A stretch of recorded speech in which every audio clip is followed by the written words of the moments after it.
Let me tell you why you're here. You're here because you know something. What you know you can't explain, but you feel it. You felt it your entire life, that there's something wrong with the world. You don't know what it is, but it's there, like a splinter in your mind, driving you mad. It is this feeling that has brought you to me. Do you know what I'm talking about? The Matrix. Do you want to know what it is? The Matrix is everywhere. It is all around us. Even now, in this very room. You can see it when you look out your window or when you turn on your television. You can feel it when you go to work, when you go to church, when you pay your taxes. It is the world that has been pulled over your eyes to blind you from the truth. What truth? That you are a slave, Neo.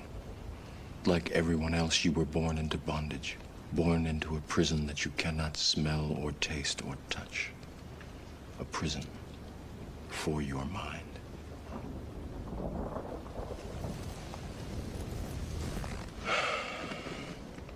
Unfortunately, no one can be told what the Matrix is. You have to see it for yourself.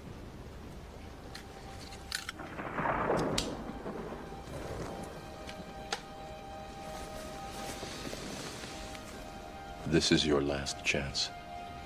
After this, there is no turning back. You take the blue pill, the story ends. You wake up in your bed and believe whatever you want to believe. You take the red pill, you stay in Wonderland, and I show you how deep the rabbit hole goes.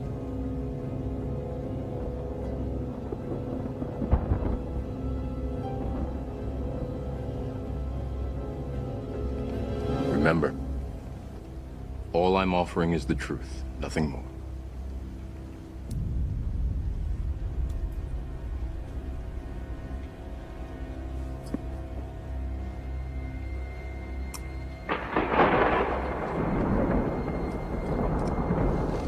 Follow me. I learned very recently that I have failed my daughter. She's a freshman in college, and she has never seen The Matrix. So we need to remedy that. Yeah. Do you ever feel like Neo?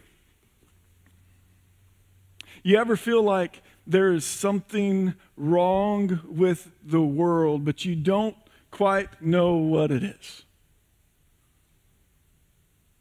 Or maybe you know that there's something wrong with the world, but nobody else around you sees it, or it feels like they don't.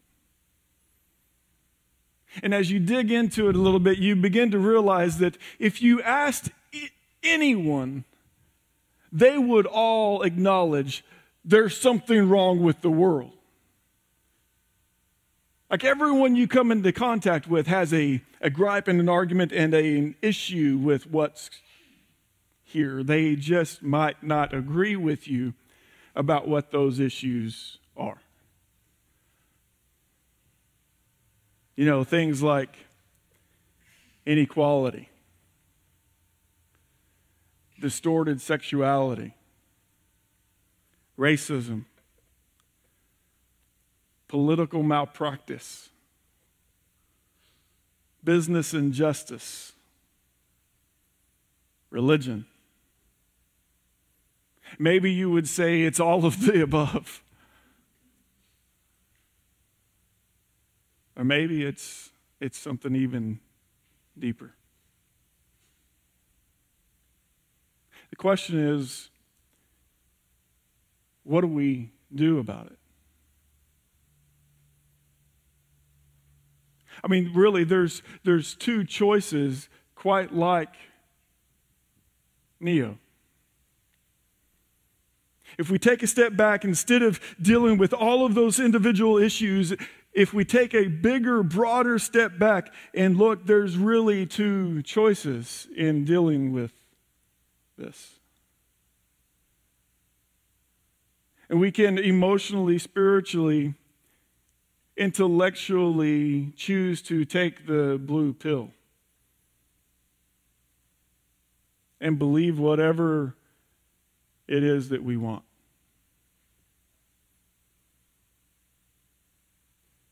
Or we can take the red pill and invite a wise guide, the wise guide, to show us what the world really is and how we are to live in it. It's what wisdom literature is all about. Both when you deal with wisdom literature just culturally and also wisdom literature that is found in the Bible, especially in the Hebrew Scriptures.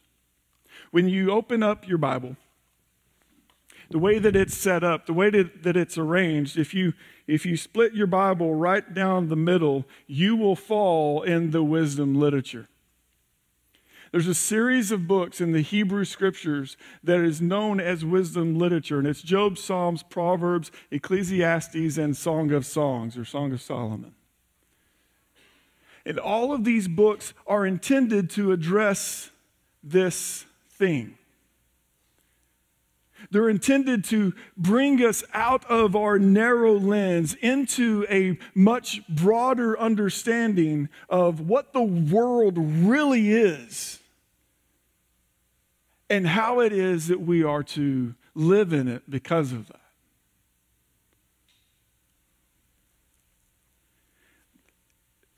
Set in a nugget, wisdom literature is to instruct and nurture the people of God in a way that transforms our understanding, our thinking, our perception of the world, but also, and please hear this, but also transform our lives and our action. The word wisdom implies action. It's a word that actually means applied knowledge. When a Hebrew craftsman is known to have wisdom, because what he sees and knows in his mind is expressed in visible result for the world to see. And I just want to pause for a second and say,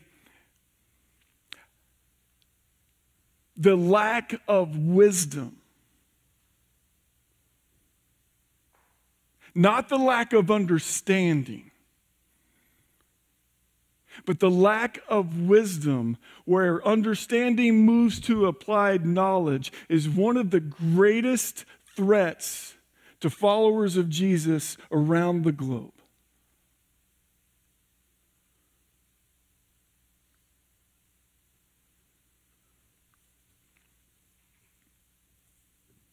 And I think we need to talk about it.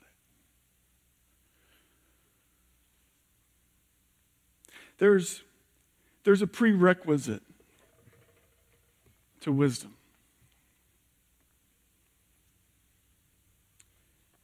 And it's found in Proverbs chapter 1, verse 7. The prerequisite is choosing to take the red pill. Because wisdom will not come if we choose the blue pill. Proverbs 1:7 says this: the fear of the Lord, that's the divine name, the fear of Yahweh, the creator of all, the fear of the Lord is the beginning of knowledge. But fools despise wisdom and instruction. The red pill is this. Us as followers of Jesus, as the people of God, declaring and realizing and submitting to that I am not God, He is. And my ways tend to be distorted and tend to be broken, and His are not.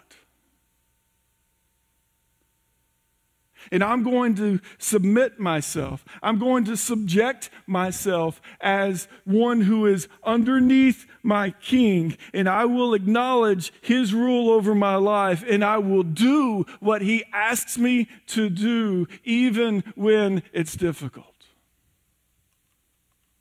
That's the red pill.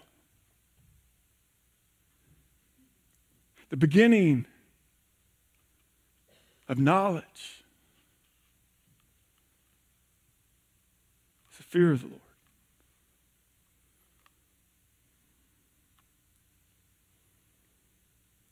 There's two pillars of theology in the Hebrew Scriptures. There's covenant theology. It's where the bulk of the story of God and His people, it's the Torah, the first 5 books of Hebrew Scriptures, the law, and then the prophets. It's teachings and instructions that bring people into fellowship with God and define our identity with God. It's covenant theology. Another major pillar of Hebrew Scriptures is wisdom theology.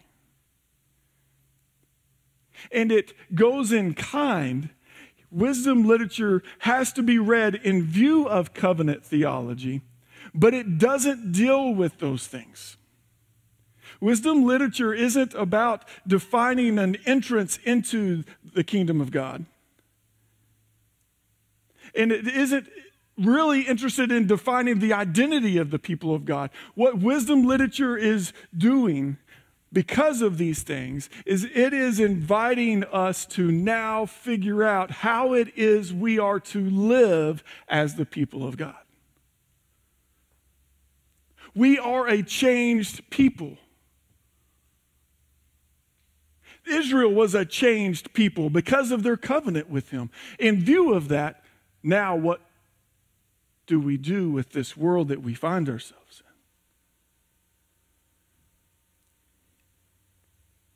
You know, Journey, there's a reason we are saved, right? There's purpose to it. Wisdom literature basically is planting the flag in the ground and saying, today matters. And what we do and how we live and how we express our God in this world today, in this moment, matters deeply, in fact, eternally.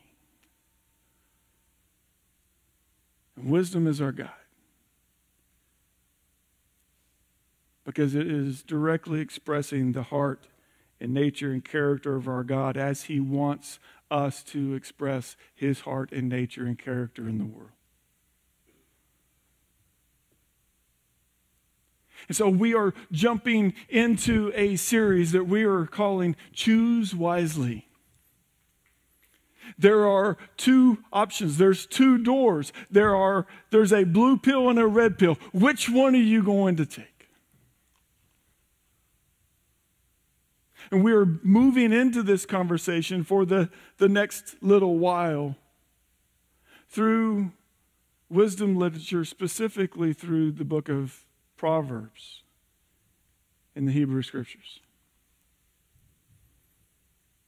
But I want to set the stage for us just a little bit about this. There's a disclaimer as you read the Proverbs and as you read this kind of wisdom literature. And the number 1 disclaimer is this is guidance for your life. This is to show you the way, to be your tutor into life as the people of God. in a world that does not think, does not see, does not act or react as God would choose the world to. Like very really, we find ourselves as aliens, right? As strangers, as foreigners in a land that does not fit. And it's guidance in that path. It is not promises of a future. Meaning, it is not a guarantee of direct results. It is guidance saying, when you choose these things, typically things will go well for you because you're in the path of God. But it is not a promise that all struggle and pain and issues, because you chose well, will be evaporated. Like we know this, but we find ourselves arguing with it when it happens. Here's an example. Proverbs 15:1 says this: a gentle answer turns away wrath, but a harsh word stirs up anger.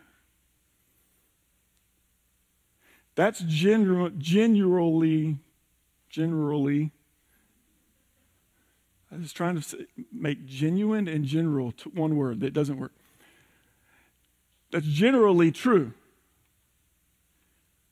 But I've encountered times when that doesn't quite work out.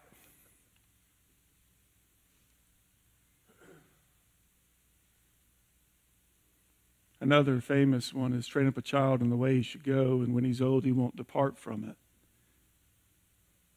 And I've had conversations with parents of saying, what did we do wrong?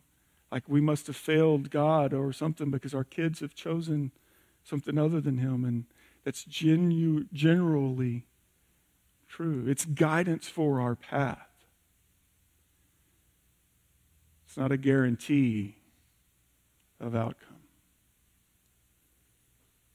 It's the best way. It's the kingdom way. It's life that as God intends.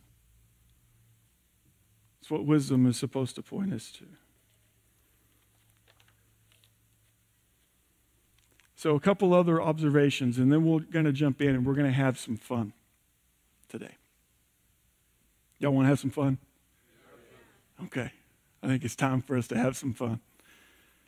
Couple of observations about wisdom literature in general, and that we'll find in Proverbs as well. Number one, that it's always a priority with God first. Now get this, it's over nation first, and it's over individual first. It's always, in wisdom literature, God first. And it's different than some other wisdom literature that you will find. If you read Greek wisdom literature, it will be nation first to the detriment of the individual in Greek literature. If you read American thought or just live in our culture, it will be individual first over nation and over God. Wisdom literature tries to fix that. It puts God where God belongs. And it asks you to come underneath, even when it hurts. Another observation is there's no personal hierarchy. Like there's no one way of life. There's no one job that is more important than others. Agriculture, government, business, they're all seen as God first. Now find yourself in this, put yourself under it, and let's go. The one thing that is seen as under is laziness or a lack of submission to God.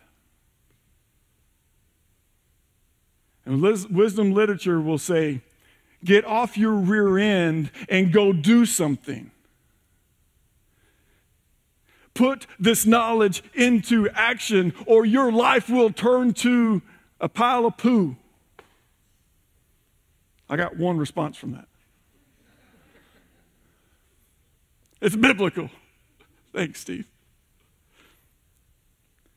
Yeah, it is different than Egyptian wisdom literature will elevate the scribe, the wise scholar. And unfortunately, our culture often does the same thing. It's one of the reasons why I don't introduce myself as Pastor Landon. I'm Landon, who happens to be a pastor. Because I'm a co-journeyer with you, and I'm, don't trust my wisdom, trust his.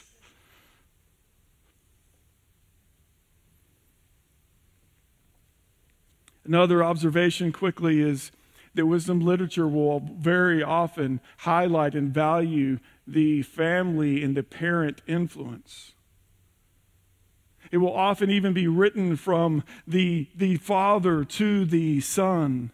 Like, gain this knowledge. And it's a model for us of how we ought to be constantly, as we go, teaching and training our families in the way of our God.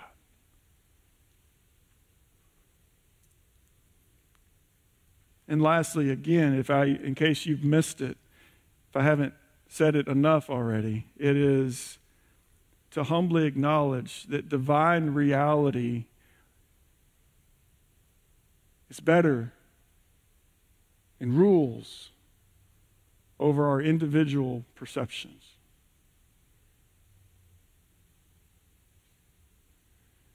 Like, we can be wrong.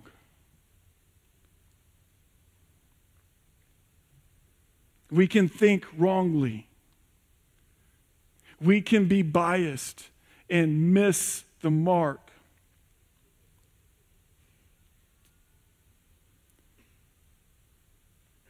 And find ourselves righted by God's way. If we take the knee.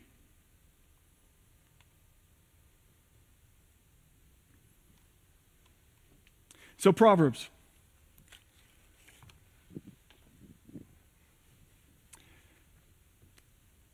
Our back projector's broken. So I might keep you till 2 o'clock this morning. I have no idea what time it is. So at some point, hey, thanks, Lacey. She's like, we're not seeing. All right. I'll keep it moving for us. All right, so Proverbs is largely attributed to King Solomon. The book will open up addressing that this was from King Solomon, the son of King David, the actual third king of Israel, who asked and begged God for wisdom. You'll find in the book as well that there are other contributors to this. What it is actually, the book of Proverbs is actually a collection of wisdom over time, collected by the people of Israel, passed on to the people to gain understanding. It is a beautiful, unique piece of literature in the way that it's written. It's very poetic. And it will use language that is easy to remember, and that's for a reason. The authors of this want you to get this stuck in your head so that you just carry it with you as you go, and it actually keeps being repeated out of your mouth to the point that it influences your behavior. That's the reason for the poetry. And they use things like alliteration. You know, like words that start with the same sound kind of keep you moving and help you remember. Like, we jokingly call this Landon's Landing. Right? You'll find that kind of stuff in the Proverbs for a reason, so that you'll remember. Another thing that you'll find is assonance. It's repeated vowel sounds. So Bryson is dyslexic. My youngest, he's 12. He's not here anymore. He's here. And he's really struggled for years to read. And during COVID, I found a new reading program. If you have a dyslexic kid, I'd like to talk to you about it because it's changing his life. It's called Easy Read. That's a plug. Here we go. Maybe I'll get kickback on that. But it's a process of they put characters above sounds, and those characters have a rhyming vowel sound for every one, and it just imprints on them, and they will, like, this is, just help you see it. The monkey feeling funky is the sound, is the character. Hey, go backwards. I'm not ready. Monkey feeling funky is the character for the sound that M makes. Okay? And he sees that character over the letters so often that you pull the character and he just remembers the sound, monkey feeling funky, and he can say the M now in the way that it should be said. Okay? The next one is this. The rabbit with a bad habit. I love that one. And that's for the R sound. Okay? And there's like 40 of these that the English language has sounds and they attach characters to it. And he's now reading almost caught up to grade level, and it's really cool. Proverbs does this for you. And in its original language, it was written so that those kinds of connections happen for you.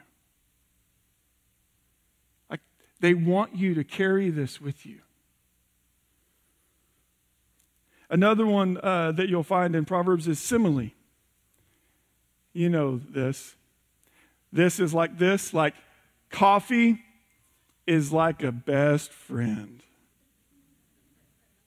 So when you read Proverbs and it says that, it doesn't mean coffee is truly my best friend and I have like social people issues. That's not what that means, right?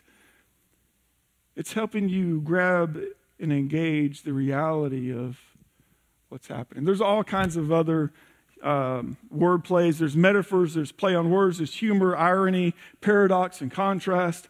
Like Proverbs, the bulk of it from chapter 10 through chapter 29 is largely short, simple statements that are crafted like this in order for us to grab a hold of it and keep it with us moving forward. I can't see that, WJ. Just yell at me. It's 10 o'clock. I don't care.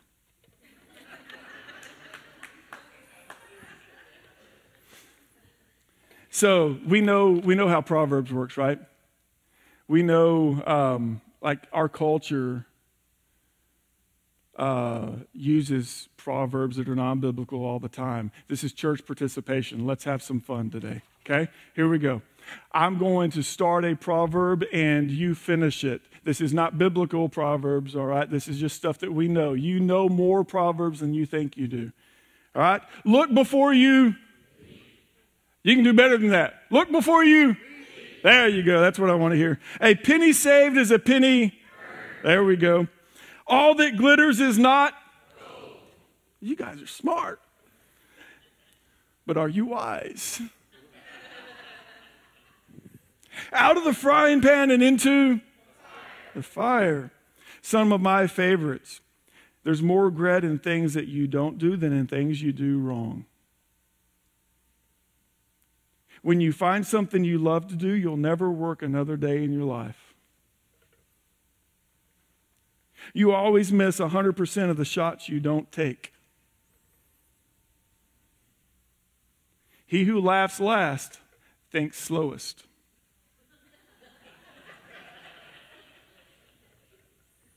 Did you notice who laughed last? It's better to be a big fish in a little pond than a little fish in a big pond. And a pig in lipstick is still very much a pig. How about some that we ought to pay attention to right now in our time, in our culture? Those who criticize our generation forgot who raised it. When the lights go out, you can either curse at the darkness or light a candle.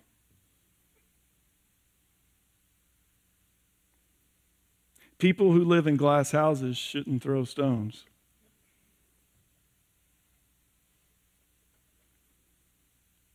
People don't care how much you know until they know how much you care. A man convinced against his will is of the same opinion still.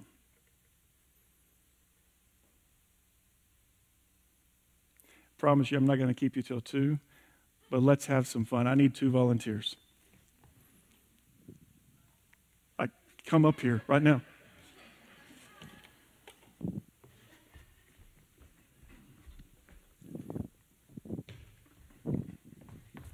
It's your platform.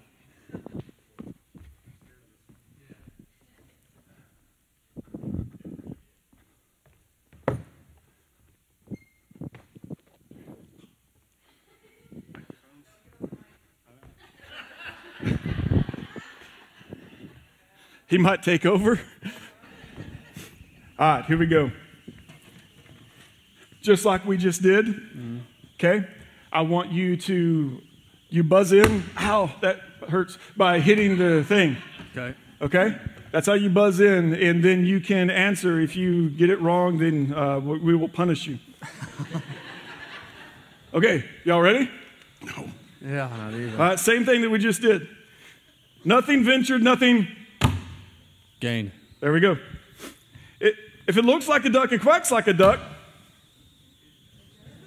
it's a duck. It probably is a duck. You can't get help from them. How did you not know that? Where there's smoke, there's fire. That's right. It takes one to know one. Good job. Come on now.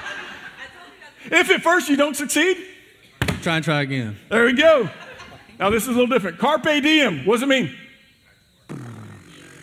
Seize the day. Seize the Do you have a microphone, day. Jason? Appreciate you down there. Yeah. You have to kiss a lot of frogs. To find a prince? There you go. Hey. I gotta listen to more people. We've used that proverb like 15 times with my daughter. Not that she kisses anybody. All right, one more quick little game. We can move through this quickly. It's called Bible or Not. Okay? So we're moving from cultural proverbs into wisdom of God, not just wisdom of man. Right. And I want to know, are you wise enough to distinguish between the cultural proverb and the divine proverb? Bible or not? That's all you have to answer. Bible or not. All right, here we go. We're still slapping the table? Yes. Right. Oh, man, hand sword. Adversity doesn't form character, it reveals it. Bible. Not. Bible. Without subjects, a prince is ruined. Without subjects, a prince is ruined? Mm-hmm. Without subjects, a prince is ruined. Not. Did you bring in? Not. Sorry. Proverbs 14:28. Oh, all right. Ooh. This too shall pass. Not. Good job. Good job. I'm trying to let him get some Thanks in for this the game. Gandalf. I answered so many. Maybe this game. one's fitting for today. Laughter is the best medicine. I like that. Not. Good job. See, I'm letting him answer something. A gentle tongue can break a bone. Sure. Proverbs 25:15. Told you. Better slip with foot than with tongue. Better slip with what? Better slip with foot than with tongue. Sure. That was Ben Franklin, my friend. It sounds good. I must skip down. We could do this all day. Well done is better than well said. Dude, It's good stuff, isn't it? I don't know the Proverbs very well. We'll say Bible. Not. There's a way that appears to be right, but in the end leads to death. That's Bible. Yeah. That is the Bible. Proverbs 14:12. Search others for their virtues, thyself for your vices. Sounds good, Bible. Not. One who has unreliable friends soon comes to ruin. Bible. Yeah. But there is a friend who sticks closer than a brother. Bible. Proverbs 18:24. Last one that we're going to do. Walk with the wise and become wise, for a companion of fools suffers harm. Bible. Preach. Proverbs 13:20. Y'all give him a hand.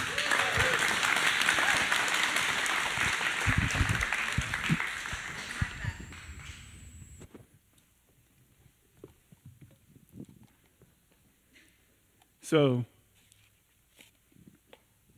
there is a red pill we need to take. The red pill will point us to a better way, a path less taken, a path defined by wisdom of God and not by our cultural desires.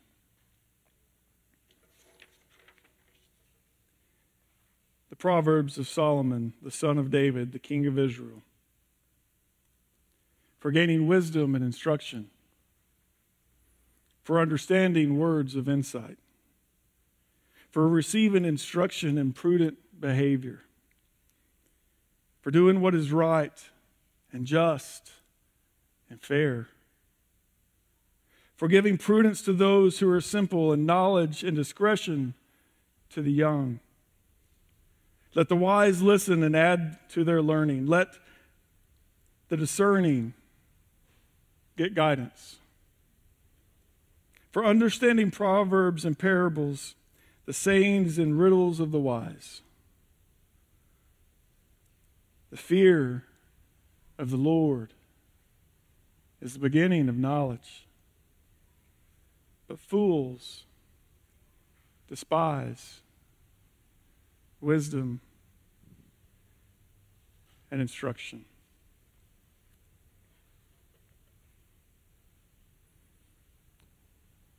God's wisdom will open a path of life,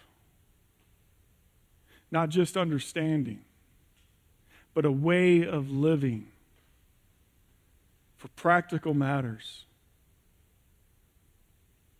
real life issues. It will help us to think better. It will change our morality. And it will open our hearts to the mysteries of life that are beyond our understanding.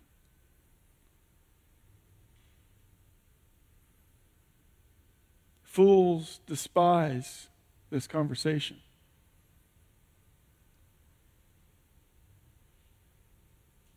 Because the wisdom of God challenges and convicts